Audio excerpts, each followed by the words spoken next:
학생들을 주로 가르치는데도 안중근 의사가 진짜 닥터라고 생각하는 친구도 있고 3일 운동을 3.1절 이렇게 읽는 친구들도 있고 정말요? 네, 전혀 그게 학습이 안 되어 있는 거예요. 이렇게 해버리니까 뭐 학습을 하려고 해도 내용이 연결이 안 되는 무슨 일들이 개그 같아요, 지금. 맞아요. 너무 상황이. 많아요.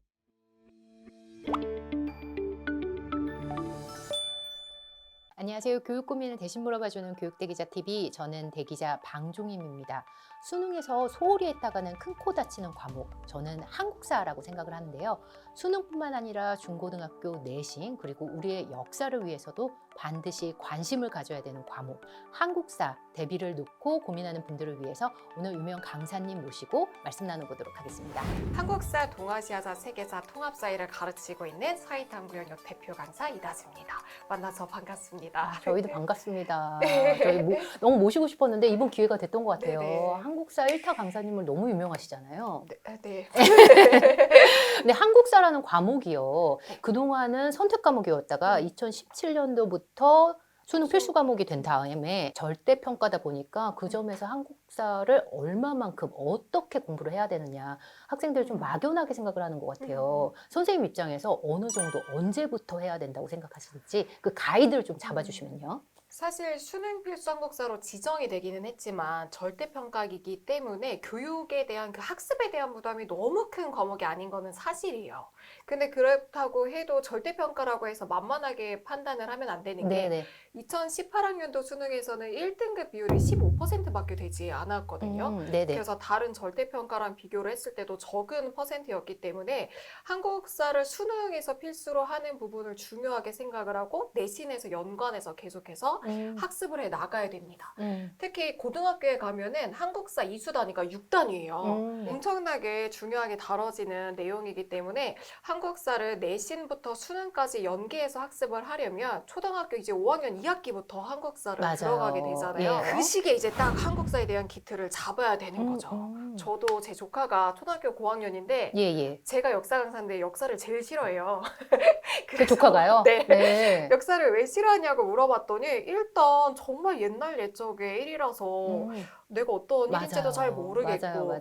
제일 재미없는 건 용어를 아무것도 모르겠다고 하는 거예요. 다 한자어로 이루어져 있고 전부 다 외워야 되니까 너무 싫어하는 거를 보면서 이 초등학교 고학년부터 기본 용어를 중심으로 해서 흥미를 가질 수 있도록 네네. 뭔가 역사 전반적으로 한번 관심을 가져두는 게 너무너무 중요하다는 생각을 했던 거죠. 용어를 모르는 그게 네. 가장 큰 원인이라고 보세요? 네, 그러니까 용어가 낯설고 어렵고 무턱대고 외워야 되는 게 역사 공부에 대한 장벽이 올라가는 제일 큰 원인이라고 생각해요. 그리고 저는 초등학교 한국사 교과서를 보니까요. 5학년 2학기 때 다뤄지는 그 범위가 선사시대부터 6.25 맞아요. 한국전쟁까지예요. 5학년생이. 맞아요. 그리고 고구려도 너무 내용이 디테일해서 네. 제가 깜짝 놀랐던 기억이 있어요. 예. 너무 넓은 범위에 모르는 한자어만 계속해서 출몰을 하니까 그냥 어릴 때부터 막연하게 한국사는 암기 과목 이거부터가 잘못된 인식이 딱 출발하게 되는 것 같아요. 네네. 그래서 5학년 2학기 때 슬슬 한국사를 놓기 시작하더니 중학교 때부터 점점점 나타나고 그러는 것 맞아요. 같아요. 그래서 한포자라고 하는 말도 있더라고요. 그래요? 한국사 포기자. 수능이 요즘에 수능 한국사 출제 경향 어떻게 보시죠? 한국사는 이제 2015 개정교육과정이 적용되는 시기이기 때문에 2015 개정교육과정의 특징이 수능에서는 출제에 있어서 근현대사 비율이 70%예요. 네네. 20문항 중에서 14문항에서 15문항 정도가 근현대사에서 출제가 되기 때문에 이 근현대사를 중심으로 해서 사실 고등과정에서는 학습을 하는데요. 학생들이 제일 어려워하는 게 근현대사 파트이기 때문에 개정교육과정이 도입된 이후로 학생들이 많이 틀리고 있습니다. 문제를. 근현대사를 어려워하는 이유는요? 근현대사에 뭐 각종 조약, 뭐 개항장이 네네. 등장을 하고 개혁안이 14개조 정강이 등장을 했다가 갑오개혁 1차에서 개혁이 등장했다 하니까 이것들이 다 그냥 막연히 외워야 되는 부담으로 작용하게 되면서 어렵게 느끼는 것 같아요. 그러니까요. 한국사는 첫 번째로 외워야 되는 거에 대한 부담이 큰 것 맞아요. 같아요.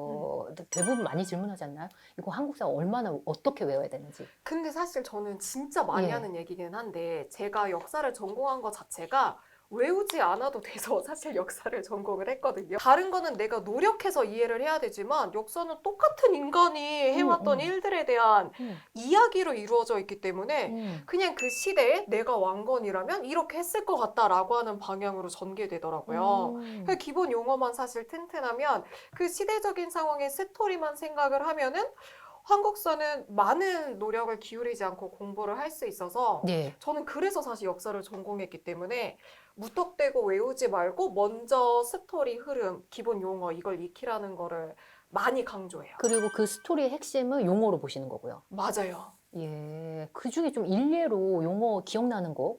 고등학교 때 익혔던 스토리를 바탕으로 핵심 용어로 좀 이끌어 저는 주신다면요? 생각을 하면 사실 용어를 익히게 되면 네네. 한국사 암기 분량이 확 줄어들게 되거든요. 오, 예. 예를 들어 법칙성도 파악해 볼 수 있어요. 고려에도 태조가 있고 조선에도 태조가 있어요. 그렇죠. 고려에도 성종이 있고 조선에도 성종이 있고 그럼 이제 학생들은 머리가 터지는 거예요. 예. 계속해서 맞아요. 똑같은 사람이 등장을 하니까. 그런데 보통 태조는 한 나라를 연 사람에게 붙여지는 거라서 고려 태조 왕건이 고려를 열었고 조선 태조 이성계가 조선을 연 인물인 거죠.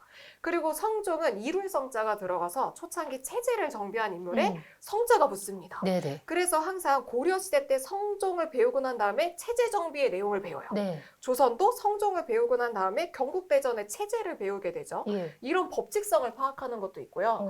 막 친구들이 어려워하는 것 중에 하나가 예. 용어가 비슷비슷하잖아요. 네. 예를 들어 훈련도감도 등장하고 식목도감, 교정도감, 전민변전도감. 너무 비슷해요. 너무 비슷하니까 하나하나를 그냥 꾸역꾸역 외우는 거예요. 근데 음. 사실 도감이 반복되잖아요. 이 도감이 너무 나라에 큰일이 있어서 임시 설치된, 급박하게 설치된 기구를 뜻하거든요. 그러니까 훈련도감은 어떤 거냐면 임진왜란 중에 이 막 외놈들은 계속해서 총을 쏘는데 우리는 총이 없으니까 급하게 조총부대를 편성한 게 훈련도감이에요. 그러면은 이런 어원을 알려주고 학습을 비슷한 것들끼리 묶어서 알려주면 학생들이 공부를 하다가 아 도감이면 이거 뭐 무슨 일이 있어서 빨리 설치한 거네. 도감으로 눈치챌 수 있을 것 같아요. 네, 하는 딱 이제 감을 잡을 수가 있는 거죠. 그리고 요번에 3월 학평 고3 문제에 네네. 60만세 운동이 나왔는데 예. 83%의 학생들이 틀렸어요. 아, 정말요? 10명 중에서 8명이 넘는 학생들이 틀렸는데 예. 다 3일 만세 운동을 해서 문제를 푼 거예요.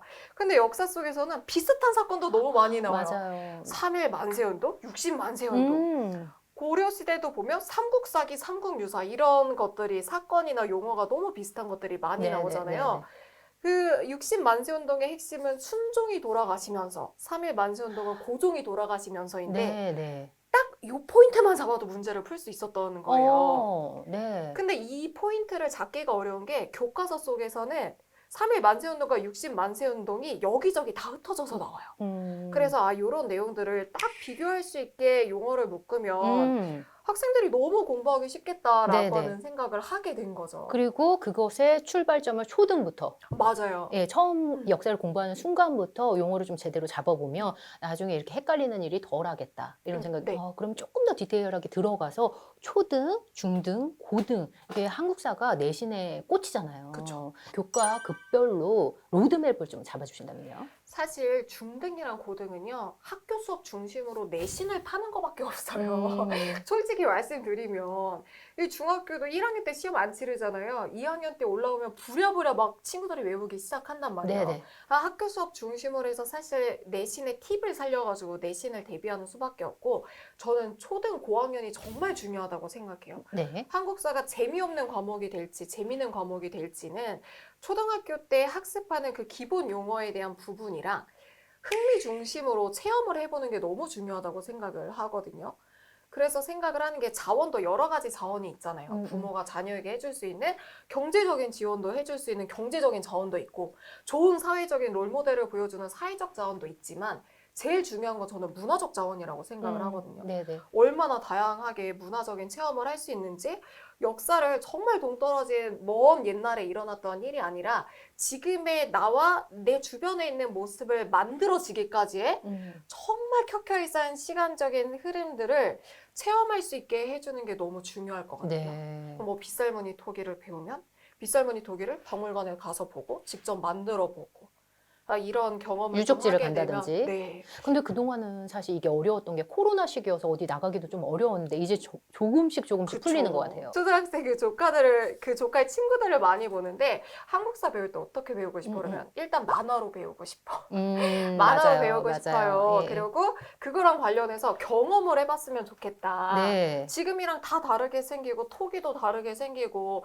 뭐 연산군이 나쁜 짓을 해서 뭐 유배를 갔다던데 와닿지도 않잖아요. 제가 생각해도 요즘에 4차 산업혁명 시대를 살아가는 우리 아이들이 이 단어가 사실은 낯설거든요. 맞아요. 그래서 이론을 좀 학습을 하고 그거랑 연계해서 체험을 하면서 한국사 전반적으로 역사가 되게 재밌고 나랑 정말 직접적으로 연관되어 있는 학문이다 라고 하는 걸 초등학교 때 잡아두기만 해도 중학교, 고등학생 때는 사실 그 내용이 달라지는 게 아니라 반복과 심화거든요. 거기에서 조금 켜켜이 쌓아 나아가면서 네네. 심화해서 공부를 하면 훨씬 더 도움이 될 것 그러니까 같아요. 한국사가 재밌는 포인트가 초등학교 때 배운 거, 중학교 때 배운 거, 고등학교 때 배운 게 사실 같은 내용이더라고요. 맞아요. 같은 내용이요. 예. 심지어 초등학교 고학년 때 되게 많이 배우더라고요. 제가 아니, 이런 과목이 놀란 사실 게. 다른 과목 중에는 없거든요. 맞아요. 초등학교 고학년 때 어떻게 접근을 하느냐가 한국사를 좋아하느냐 마느냐 그 맞아요. 결정적인 부분이다. 이런 말씀이신 것 같아요. 그중에서 방법적으로는 용어를 계속 강조해 주시는데 그런 측면에서 이번에 먼말 역사 네. 용어 150을 내셨는데 이 책에 대한 의미 어떤 메시지로 내셨는지 소개 좀 일단 부탁드린다면요. 한국사부터 세계사까지 용어는 너무 많은데 음. 정말 꼭 알아야 되는 기본적인 용어에 학생들이 제일 헷갈려하는 용어가 뭘까를 고민을 해봤어요. 예. 그래서 정말 손수 150개의 용어를 예. 장인 정신으로 다 이렇게 예. 뽑아가지고 예. 고려시대 3사가 있듯이 조선시대 3사가 있는 것처럼 그런 비슷한 용어들, 비슷한 사건들, 네. 비슷한 법칙성을 가진 거를 뽑아가지고 만들었습니다. 아, 중고등학교 때 학생들이 헷갈려하는 거를 맞아요. 초등 때 좀 다진다면 하는 네. 차원에서요. 거의 심지어 시험에서도 계속해서 반복되는 내용인데 이거를 딱 같이 비교해서 보면 훨씬 더 머릿속에도 잘 들어오고 시험 문제도 안 틀릴 만한 것들을 뽑아가지고 시대별로 그리고 이제 관련된 한국사, 세계사별로 150개를 딱 선정을 해서 그렇게 했더니 만들었어요. 150개가 되던가요, 선생님? 사실 조금 더 넘쳤는데요. 가릴 거 좀. 학습 부담을 줄여보려고. 200개 됐으면 힘들었을 것 같아요. 제가 또 세계사를 가르치잖아요. 맞아요. 아, 동아시아사도 네, 하시던데요. 동아시아사도 네네. 가르쳐서 거기에서 또 헷갈릴 수 있을 만한 사건들, 십자군 전쟁, 백년 전쟁, 시대를 넘나들면서 네네. 같이 비교해서 학습할 수 있게끔 이거는 이렇게 중학교나 구성을 고등학교 내신을 위한 빅피처인가요? 맞아요. 중학교 때는 이제 역사 교과에서 한국사랑 세계사를 네네. 가르치게 예, 되니까 이번 지금 비교해 주신 용어에서도 한자어가 정말 난관이거든요. 요즘 맞아요. 초등학생들한테 한자어가 만약에 난관인 상황에서 이 용어만 접한다고 이게 학습이 좀 될까요? 근데 한자어가 난관인 거는 한자를 써서 외우는 거는 어렵지만 그냥 무관의 무가 싸울 무자다라고 하는 건 잘 기억하더라고요. 그래서 그 네네. 어원에 대한 의미만 파악을 하더라도 사실 쉽게 접근을 할 수 있기 때문에 싸울 무자를 쓰는 건 어려워도 싸울 무자가 들어간다는 건 감으로도 사실 네, 살짝 알 수 네. 있거든요. 그런 식으로 접근을 할 수 있게끔 단어 같은 것들을 다 한자어를 풀어놨어요.